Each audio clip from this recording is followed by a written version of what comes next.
大家好，我是夏妈。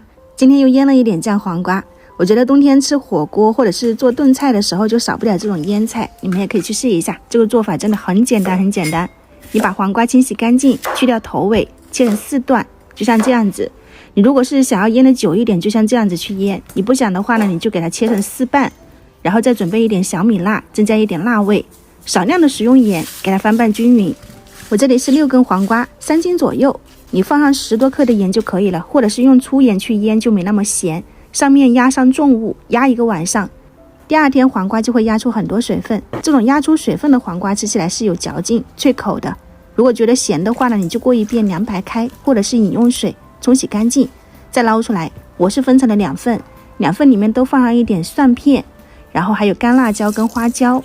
这些放一点点就可以了，主要是提味道的。然后就是生抽跟陈醋，我的是2:1，然后放了2勺白糖。你如果喜欢吃甜一点的，就多加一点糖，再加上那个凉白开，给它搅拌均匀。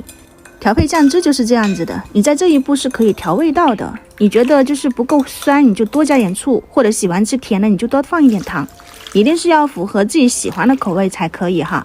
然后倒进去以后，我是分成2份，一份是放了一点这种热油滋啦了一下的，就是比较香一点的，另外一份就是无油版本，它这个就可以腌的久一点。里面有油的话呢，就要现吃现拌，但它的味道会香很多，可以根据自己的喜欢去调配一下。反正我觉得这2样都还不错，而且比较简单。你也喜欢的话呢，可以收藏起来，在家里面去试一下。我是夏妈，我们下次再见。